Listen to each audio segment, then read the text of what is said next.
Today, in India, their most venerated guru is this man, who, like many Mongols, is beardless and whose long hair is tied back into a bun, in the fashion for Tibetan men. He is a sage who is married. He is father of a family. His Holiness, Dudjom Rinpoche.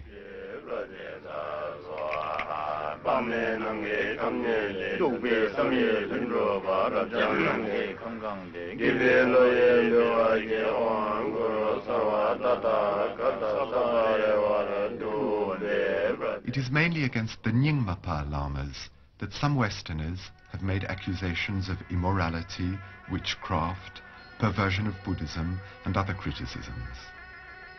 They disappear of their own accord when one spends some time with men of the caliber of Khyentse Rinpoche, Kongyo Rinpoche, and Dudjom Rinpoche. Here you can see Dudjom Rinpoche celebrating a tantric initiation ritual, or abhisheka. The end of this ritual is too sacred, too secret to be filmed. But even in the initial part of this ritual, we are taken to the very heart of the authentic Tibetan tradition. I would like to remain silent and spare you the commentaries, so that you may, at least as spectators, have the direct experience of this Tibetan tradition.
The Sakyapa order, literally the monks from the monastery of Sakya, was historically the second to appear after the Nyingmapa.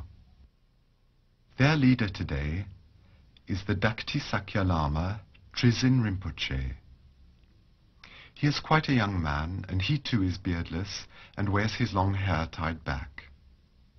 Despite his youth, Trizin Rinpoche is gifted with some of the parapsychological powers that Westerners have marveled at in certain lamas.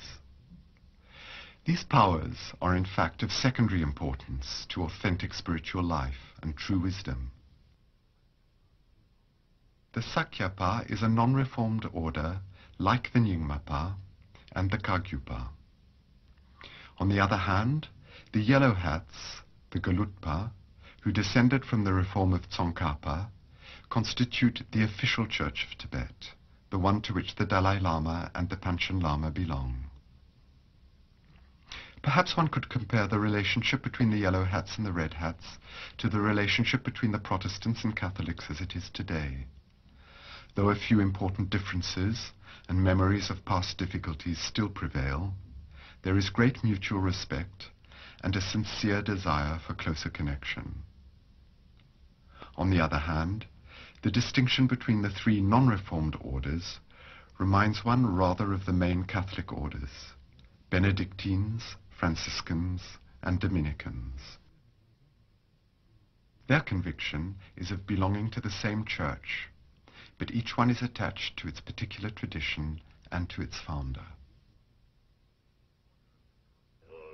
The order of the Kagyupas, in which yoga holds an important place, is itself divided into Dukpa Kagyu and Karma Kagyu. The head of the latter is His Holiness Gyalwa Karmapa. He lives in Sikkim, and he is also a Tulku recognized during his early childhood to be the indisputable successor to the first Karmapa. Even though he is only 40, he is perhaps the most famous of the Tibetan pontiffs after the Dalai Lama. Of all the sages, whether Hindu, Muslim Sufi or Buddhist, he is the most impressive sage with whom I have had the privilege to stay.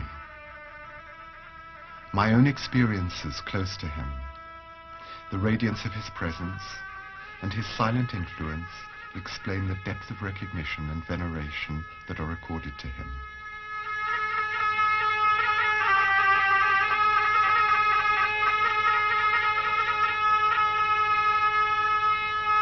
Behind the hieratic mask of self-possession and inner strength, all these Tibetan sages overflow with compassion that is characteristic of Mahayana Buddhists.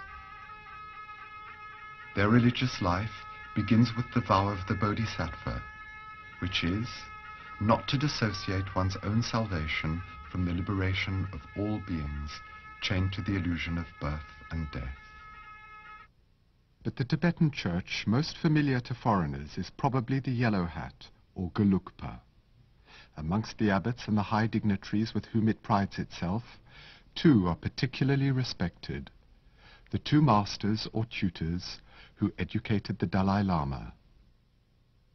The younger of the two, Kyabje Trijang Rinpoche, is a Lama of exceptional reputation, distinction, and intelligence. The way this monk expresses his devotion when consulting him on an important problem concerning his spiritual life is a sign not of civility, but of the refined etiquette of these humble Tibetans before the princes of the church.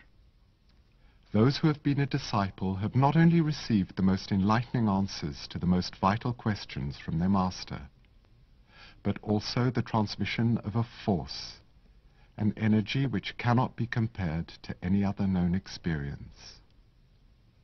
Only they know that the disciple's fervor is neither fear nor obsequiousness, but love and gratitude. They also know that every gesture that is made in the Master's presence is a ritual.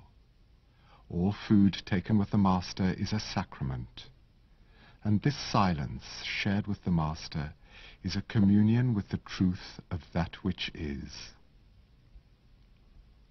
The elder of the Dalai Lama's instructors, Kyabje Ling Rinpoche, is the living example of these great Gelugpa metaphysicians whose perfect mastery of the Prajnaparamita teachings and various tantras slowly prepared them to reach the highest summit of meditation, meditation without form, non-dualistic, beyond all images and representation.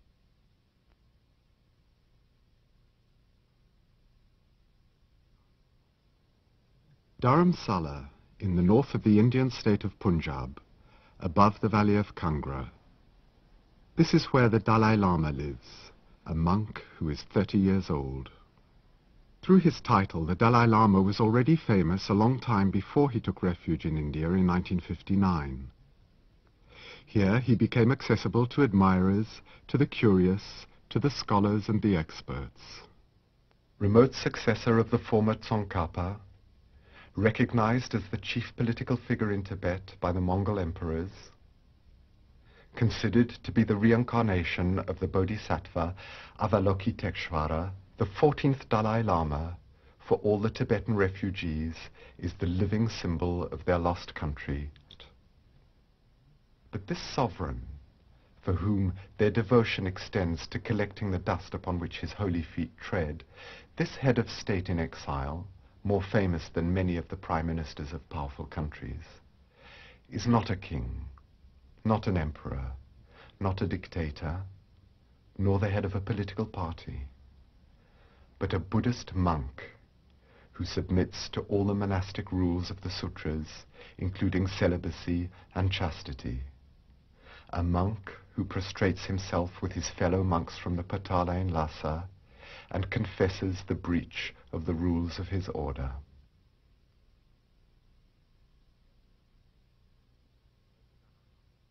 The Dalai Lama is very learned. He is not simply a master transmitting initiatic teachings to a handful of disciples. To the Tibetans, he is more than this, much more. He is the precious protector of his people, the Buddha of compassion, incarnated on earth to comfort and to serve mankind.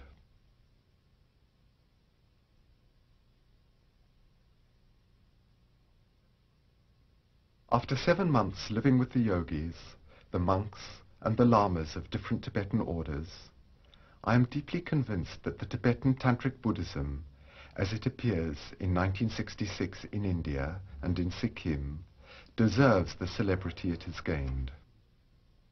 However, few books, even those written by the most competent specialists, have been able to show why. Because according to the Tibetan masters, the teachings, or the transmission of their tantric and yogic knowledge, is only conceivable within the relationship between a master and disciple, with all the restrictions that this entails, and the whole background of mysticism that is implied. For the Tibetans, the spiritual quest and the ardent desire for personal transformation are the qualities which give the right to receive the highest knowledge, whereas so-called objective scientific research or intellectual curiosity, even the most respectful, do not. The Tibetan refugee monks have a keen sense of dignity. They loathe begging, and they loathe selling themselves or their spiritual heritage. Their mantra, symbolic sounds, and mandala, sacred visual symbols, cannot be handed out indiscriminately, and they won't sell their yogic exercises in the marketplace simply to obtain financial support. It seems that the safeguard of this spiritual heritage is the greatest concern of the Dalai Lama, this exiled sovereign, this monk in prayer.